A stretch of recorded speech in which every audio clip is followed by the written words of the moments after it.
Shalom. Welcome back to Free Seeds. Let's begin with prayer. Father Yahweh, we thank you for this day. May your holy name be blessed and praised forevermore. Please prepare the ears and the eyes and the hearts of all those whom you have led to view this presentation as to what thus says Yahweh. Please lead and guide them by your RUACH HA'KODESH as to where you would have them to go as they begin the preparations to fleeing Babylon, America. We ask all these things according to your will, in YHWH'S name. Amen. Fleeing Babylon, America, Which Way Do I Go? Part 4.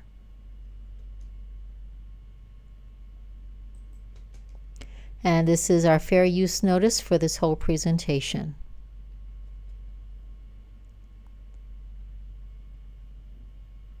Isaiah 11:11.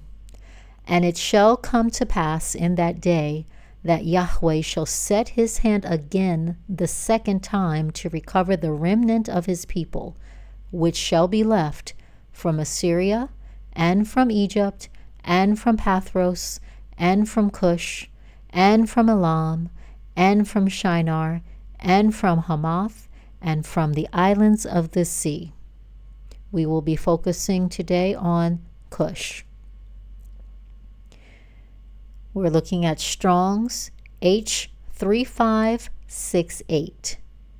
Now, Cush can be spelled with either a C and others spell it with a K. Cush was the grandson of Noah. He was the first son of Ham, and he is the dad of King Nimrod. You can read about this in Genesis chapter 10, verse 8, and 1 Chronicles chapter 1, verse 10. Cush was also known to be a nation in the southern portion of ancient Nubia. The Cushites occupied the southern Nile Valley that is now part of Upper Egypt, extending from what was Syene in present-day Aswan. Moses was made king of Cush by the people and reigned for 40 years. Now, this is something that you will not find in the latest translations of the Bible. They took them out in some of the removed books. But towards the end of this presentation, I will be providing you with those specific verses that you'll be able to go and study on your own. So please hang in there so you can be able to see that. Genesis 10, verse 6. And the sons of Ham, Cush, and Mizraim, and Phut, and Canaan. 2 Kings 19, verses 8 through 9. So Rabshakeh returned and found the king of Assyria warring against Libnah, for he had heard that he was departed from Lachish. And when he heard say of Tirhakah, king of Ethiopia, behold, he is come out to fight against thee, he sent messengers again unto Hezekiah, saying. So you'll be able to read more about this in 2 Kings chapter 18, 2 Kings chapter 19, 2 Chronicles chapter 32, Isaiah chapter 36, and Isaiah 37. It'll give you some more detailed information about these two verses that we're looking at in these passages here. So why is Cush referred to as Ethiopia here? So let's take a look at Tirhakah, the king of Ethiopia, to see the link to Cush. So Tirhakah was a king of the 25th dynasty of Egypt. The 25th dynasty, also known as the Cushite Nubian dynasty, sometimes called the reign of the Black Pharaohs, was established when the Nubian king Pi marched north conquering all of Egypt, and then returned to Nubia. It was Shabaka, however, who established true control over all of Egypt, moving his capital to Memphis and adopting the style of a true Egyptian pharaoh. These Nubian kings from the kingdom of Cush, modern-day Sudan, unified both Upper and Lower Egypt after a period of disunity and reigned for almost a century. So this is just a little bit of history over the region, so we can get a better understanding from a biblical standpoint as well. So here's an ancient map of Cush. Here you'll see here's Egypt up here, and then we've got Cush, the Cushite kingdom down below, and that is also part of present-day Sudan, Eritrea, and Ethiopia.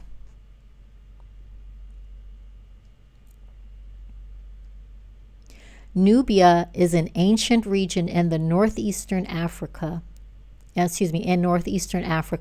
extending approximately from the Nile River Valley near the first cataract in Upper Egypt, eastward to the shores of the Red Sea, southward to about Khartoum, the capital of Sudan, and westward to the Libyan desert.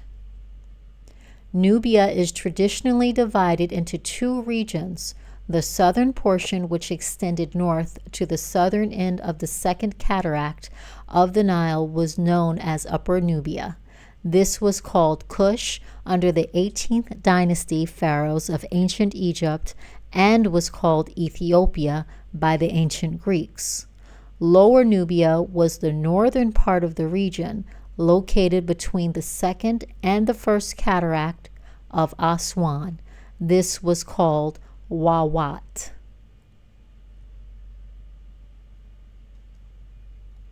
So here we'll be able to look at that area in a more defined manner in on this map here. So up here we've got Egypt right here, and then this is in this area you'll see we've got the first cataract here, and then we've got Lower Nubia below that, and then the second cataract, which is below Lower Nubia, in the Lower Nubia area. And then we've got the Upper Nubia, which is around underneath the fourth cataract, between the fourth and the sixth cataract of the Nile. And then also here we've got Sudan. And then here are what was mentioned in the slide above this. We've got Khartoum in this area, and we've got Meroe. Okay, and this is within the nation of Sudan.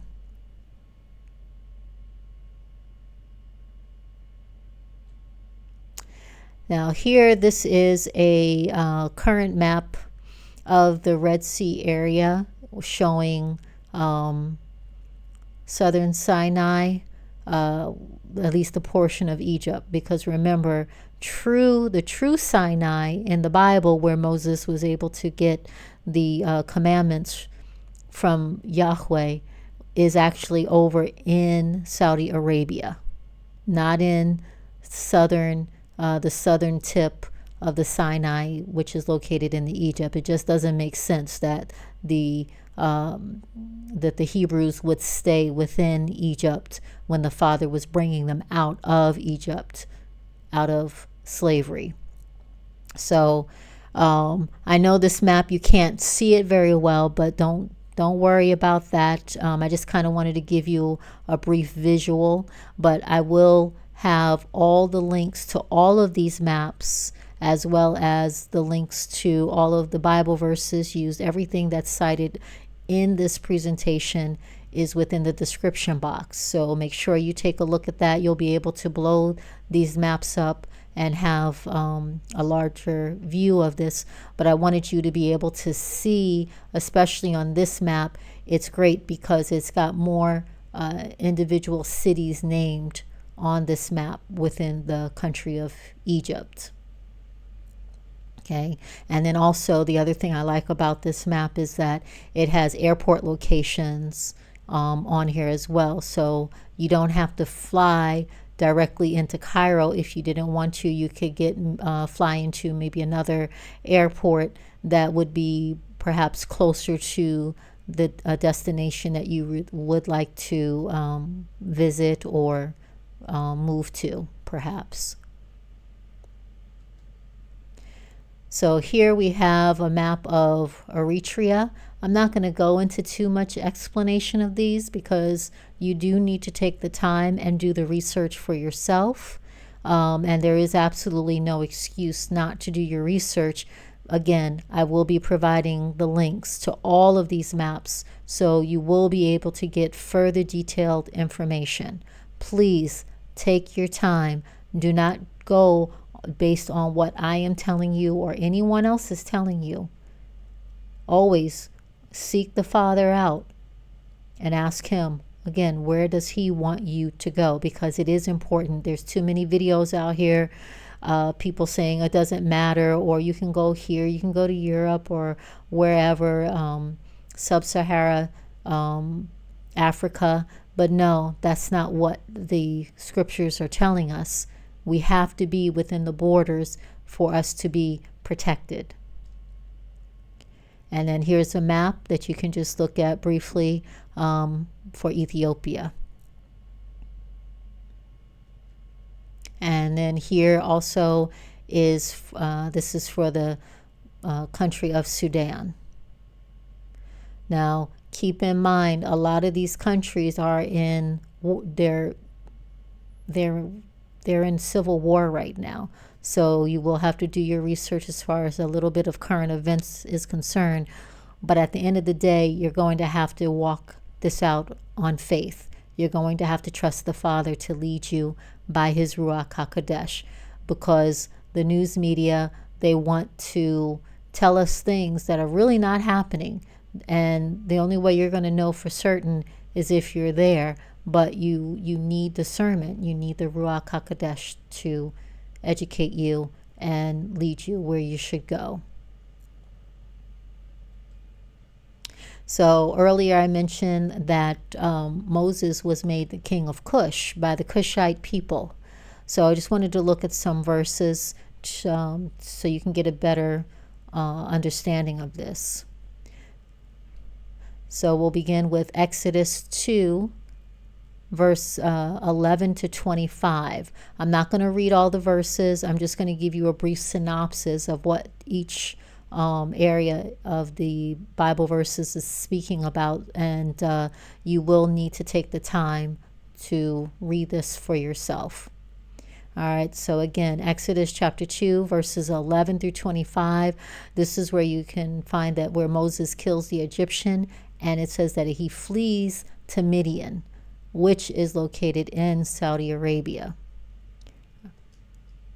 Okay, but there is a quite a sufficient time lapse, because Moses did eventually leave when he left Egypt, and he did eventually arrive in Midian, again, prior to Yahweh commanding Moses to return back to Egypt to deliver his people. He made a pit stop for quite a long time.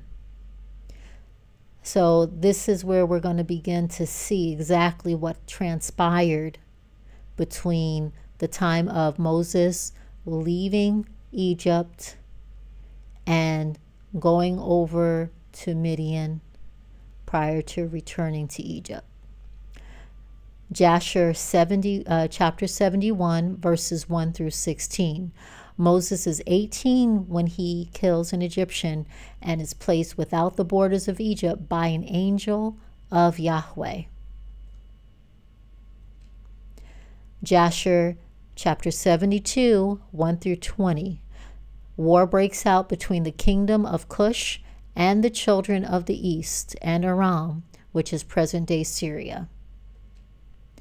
Jasher chapter 72, verses 21 through 42. Moses arrives in Cush at the age of 18 and serves the king of Cush in his military for 9 years. Jasher chapter 73, verses 1 through 48. Moses reclaims the kingdom of Cush, and the people make him king at age 27, and the Cushites give Moses the late king's wife to be his queen. And then in Jasher chapter 76, 1 through 12, Moses reigns as king of Cush for 40 years and then leaves for Midian. So again, I really encourage you to take the time to read these chapters. They're amazing. Everything that happened to Moses that they removed out of like the King James Version and some of the other Bible translations. And Jasher, again, is proven to be a book that was in the Bible, because you can read about that in, I believe it's Joshua chapter 10.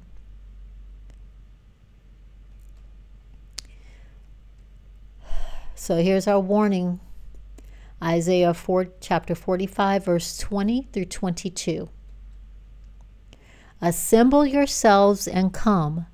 Draw near together, ye that are escaped of the nations. They have no knowledge that set up the wood of their graven image and pray unto a God that cannot save. Tell ye and bring them near, yea, let them take counsel together. Who hath declared this from ancient time? Who hath told it from that time? Have not I, Yahweh? And there is no Elohim else beside me, a just Elohim and a Savior. There is none beside me.